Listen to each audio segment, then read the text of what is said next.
बिस्मिल्लाहिर्रहमानिर्रहीम। अस्सलाम वालेकुम डियर स्टूडेंट, उम्मीद आप खैर आफियत से होंगे।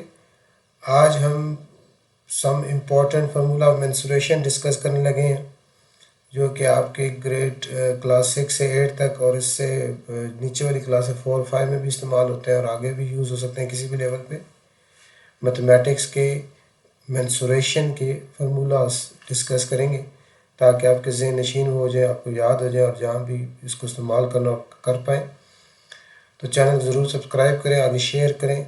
जो सबसे पहला फार्मूला है वो एरिया ऑफ ए ट्रायंगल है। ट्रायंगल आपको पता है एक 3 साइडेड शेप होती है। तो इसका अगर आपके पास कोई भी ट्रायंगल है, उसका एक बेस होगा, एक क्या होगी उसकी हाइट होती है। तो area of triangle 1/2 base multiply height से जो है फाइंड आउट किया जा सकता है। कोई भी आपके पास ट्रायंगल है उसका बेस भी होता है, हाइट भी होती है। यानी ये अगर इसका ये भी ट्रायंगल अगर आप ले लें तो इसका नीचे ये वाला बेस बन जाएगा और इस तरह ये इसकी परपेंडिकुलर जो है हाइट आ जाएगी। इससे 1/2 बेस इंटू हाइट से आप इसका एरिया जो है फाइंड आउट कर सकते हैं। उसके बाद नेक्स्ट है पैरामीटर ऑफ ट्रायंगल। आपको पता है पैरामीटर क्या होता है? बाउंड्री होती है किसी भी शेप की। अगर आपके पास ये ट्रायंगल है ये इस तरह ट्रायंगल, उसकी 3 साइड्स हैं ए, बी और सी। तो इन तीनों साइड्स की लेंथ को हम ऐड कर लें तो हमारे पास इसका पैरामीटर आ जाएगा। उसके बाद नेक्स्ट है सम ऑफ एंगल ऑफ ट्रायंगल। अगर एक ट्रायंगल है उसके 3 एंगल्स हैं, ये इसके 1, 2 और 3 एंगल्स हैं, तो इन 3 एंगल्स का जो सम हमेशा क्या होता है 180 डिग्री होता है। उसके बाद नेक्स्ट है एरिया ऑफ स्क्वायर। स्क्वायर एक ऐसा क्वाड्रिलेटरल है जिसकी 4 साइड्स इक्वल होती हैं। स्क्वायर एक ऐसा क्वाड्रिलेटरल जिसकी 4 साइड्स इक्वल होती हैं और 4 एंगल जो है इसके 90 डिग्री होते हैं। चारों एंगल इसके 90 डिग्री के होते हैं। तो स्क्वायर के एरिया का फार्मूला क्या होता है? एल मल्टीप्लाई एल होता है। एरिया ऑफ स्क्वायर क्या होता है? L multiply L. यानी कोई भी लेंथ उसको मल्टीप्लाई कर दें तो उसका एरिया आ जाता है। इस तरह पैरामीटर ऑफ स्क्वायर यानी स्क्वायर का चारों साइड्स की लेंथ को ऐड करें, वो पैरामीटर होता है। तो उसको क्योंकि चारों साइड इसकी इक्वल होती हैं, उसको 4 से मल्टीप्लाई कर लें तो 4l से उसका पैरामीटर आ जाएगा। यानी एक साइड अगर आपको पता हो स्क्वायर की तो उसको 4 से मल्टीप्लाई करें तो उसकी बाउंड्री, उसकी जो चारों साइड्स की लेंथ है जिसको हम पैरामीटर कहते हैं, वो आ जाएगी। Area of rectangle. रेक्टेंगल आपको पता है एक ऐसी क्वाड्रिलेटरल है जिसके अपोजिट साइड्स क्या होती हैं? इक्वल होती हैं और चारों एंगल जो है 90 डिग्री के होते हैं। तो इसकी एक जो लॉन्गर साइड उसको लेंथ कहते हैं, स्मॉलर साइड को विड्थ या ब्रेथ कहते हैं। Area of rectangle length multiply width होता है या लेंथ मल्टीप्लाई ब्रेथ भी हो सकता है। इसी तरह पैरामीटर ऑफ रेक्टेंगल का फार्मूला है, क्योंकि अपोजिट साइड्स इक्वल होती हैं, ये भी एल होता है, ये भी डब्ल्यू होता है। तो इसमें ये आपके पास 2 ब्रैकेट एल प्लस डब्ल्यू इसका पैरामीटर का फार्मूला बन जाता है। उसके बाद नेक्स्ट है एरिया ऑफ पैरेललोग्राम। अब पैरेललोग्राम भी क्वाड्रिलेटरल होती है, इसकी भी अपोजिट साइड्स इक्वल भी होती हैं और पैरेलल भी होती हैं। ये इसकी इक्वल होती है, इसकी पैरेलल है। ये इसके इस अपोजिट साइड्स के क्या पैरेलल भी है और इक्वल भी है। ये इसकी इक्वल है। तो लेकिन इसके चारों जो एंगल हैं वो 90 डिग्री के नहीं होते। तो एरिया पैरेललोग्राम का फार्मूला होता है base multiply height. Base multiply height. उसके बाद एरिया ऑफ ट्रेपीजियम। ट्रेपीजियम एक क्वाड्रिलेटरल है।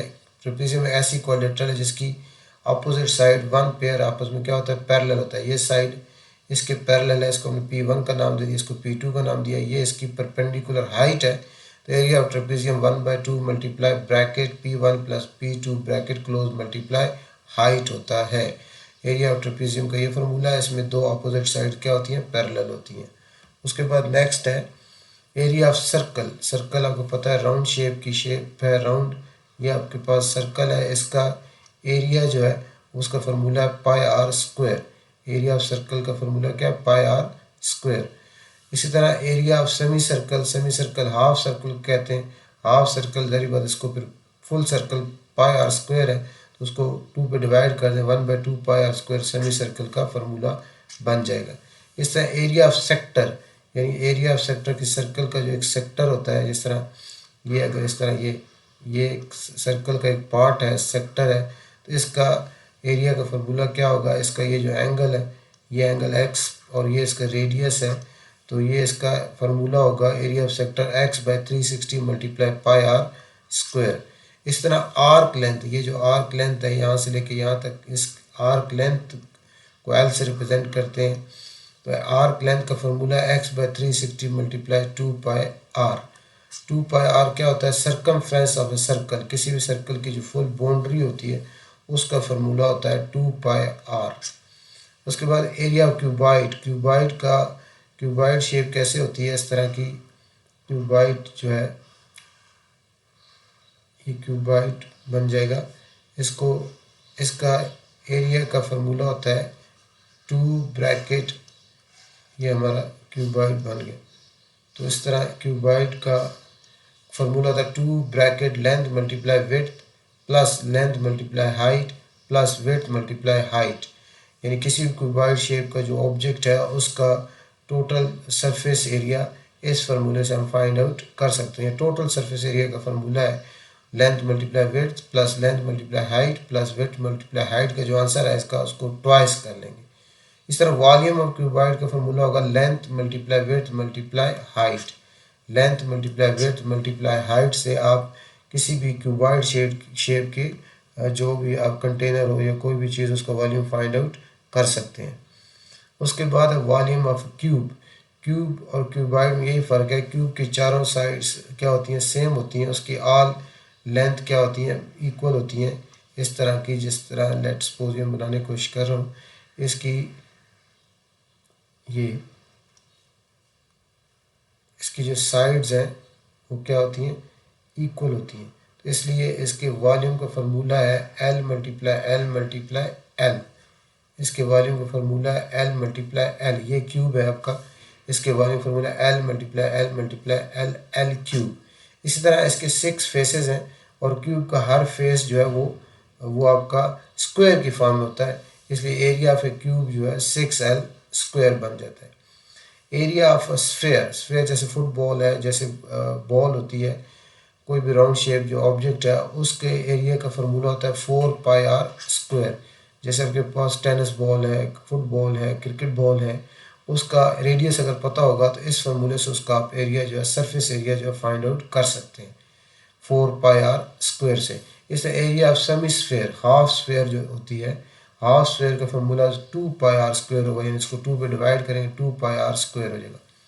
इस तरह वॉल्यूम ऑफ स्फेयर, यानी एक जो स्फेरिकल ऑब्जेक्ट है उसका वॉल्यूम फाइंड करना है तो उसका फॉर्मूला है 4/3πr क्यूब। यानी स्फेरिकल ऑब्जेक्ट का अगर आपको रेडियस पता है तो इस फार्मूले में आप रेडियस की वैल्यूज को पुट करेंगे तो आपके पास उसका वॉल्यूम आ जाएगा। इस तरह वॉल्यूम ऑफ सिलेंडर, सिलेंड्रिकल जो ऑब्जेक्ट है उसके वॉल्यूम का फॉर्मूला होता है πr square H. Volume of cylinder का फॉर्मूला क्या है? πr square H. यानी आपके पास सिलेंड्रिकल ऑब्जेक्ट इस तरह का सिलेंड्रिकल ऑब्जेक्ट होगा। ये इसका इस तरह यहाँ अगर इसका ये इसका बेस, सिलेंडर का बेस हमेशा सर्कल की फॉर्म में होगा। सर्कल का बेस हमेशा सर्कल की फॉर्म में होता है। तो इसलिए इसका जो ये अगर बेस एरिया, इसका बेस एरिया πr स्क्वायर है और इसकी जो हाइट है वो ये इसकी परपेंडिकुलर हाइट हो जाएगी, ये परपेंडिकुलर हाइट हो जाएगी। तो बेस एरिया इंटू हाइट यानी πr स्क्वायर इंटू एच से इसका वॉल्यूम आ जाएगा। कर्व सरफेस एरिया, ये जो कर्व सरफेस है इसका फॉर्मूला होता है 2πr h। उसके बाद नेक्स्ट है total surface area of close cylinder. Close cylinder जो ऊपर से नीचे से बॉटम से टॉप से क्लोज हो तो बॉटम और टॉप सिलेंडर का सर्कल की फॉर्म में होता है, इसलिए 2πr स्क्वायर आ जाएगा और curve surface area 2πr h आ जाएगा। इसमें 2πr कॉमन ले लेंगे, ब्रैकेट में r प्लस h आ जाएगा। उसके बाद कोन, वॉल्यूम ऑफ कोन आपको पता है कॉनिकल शेप, कोन इस शेप की होती है, ये इस शेप की कोन होगी और कोन का जो वॉल्यूम का फॉर्मूला है वो है 1/3πr square h। Volume of cone is equal to 1/3πr square h। इसमें कोन में ये इसका रेडियस हो जाएगा और ये इसकी स्लांट हाइट इसको कहते हैं, ये l है और ये इसकी हाइट होती है, कोन की परपेंडिकुलर हाइट है, इसको हम a से ज़ाहिर करते हैं। ये राइट एंगल ट्रायंगल बन जाती है, इसीलिए slant height of a cone जो है वो इक्वल है l square is equal to r square plus h square. यानी आपको स्लांट हाइट, रेडियस और एच में से 2 वैल्यू गिवन हो तो थर्ड जो भी अननोन हो इस फॉर्मूले की मदद से आप फाइंड आउट कर सकते हैं कौन सा रिलेटेड स्लांट हाइट, रेडियस और एच। इस तरह कर्व सरफेस एरिया, जो कर्व सरफेस है इसका फार्मूला है इसके एरिया का वो है पाई आर एल। उसके बाद टोटल सरफेस एरिया का कोन का बेस भी आपका सर्कुलर फॉर्म में होता है, इसलिए इसका फार्मूला होगा एरिया का पाई आर स्क्वायर और इसकी कर्व सरफेस एरिया होता है पाई आर एल। इसमें पाई आर कॉमन लेंगे, पीछे ब्रैकेट में आर प्लस एल आ जाएगा। ये इसके टोटल सरफेस एरिया कोन का फार्मूला है pi R bracket R plus L. उसके बाद नेक्स्ट है फॉर राइट एंगल ट्राइंगल, कोई भी राइट एंगल ट्राइंगल हो तो आपको पता है 90 के अपोजिट हाइपोटेन्यूज होता है और बाकी दोनों साइड्स अगर ए और बी है तो हमेशा हाइपोटेन्यूज का स्क्वायर बाकी दो जो साइड्स हैं उनके स्क्वायर के सम के इक्वल होगा, C square equal to A square plus B square होगा। राइट एंगल ट्राइंगल के लिए 90 के अपोजिट हमेशा हाइपोटेन्यूज होता है, उसका स्क्वायर बाकी दोनों साइड्स के स्क्वायर के सम के इक्वल होता है। Surface area of square base pyramid, अगर पैरामिड ऐसा हो जिसका बेस स्क्वायर हो तो उसका फार्मूला सरफेस एरिया का बेस एरिया प्लस 1/2 पैरामीटर, उसके टोटल जो पैरामीटर है मल्टीप्लाई स्लांट हाइट, तो ये उसका फार्मूला है surface area of square based pyramid. जैसा surface area of triangular base pyramid वो होगा base area plus 1/2 pyramid multiply slant height. या आप किसी किस्म का जो ट्रायंगुलर बेस पैरामिड है इस फार्मूले की मदद से उसका जो है आप जो है एरिया फाइंड आउट कर सकते हैं। तो ये चंद फार्मूलाज थे जो मेरे जहन में आ रहे थे, मैंने कहा चलें उनको वीडियो बना दें ताकि बच्चों के लिए फ़ायदेमंद हो। चैनल ज़रूर सब्सक्राइब करें, आगे शेयर करें।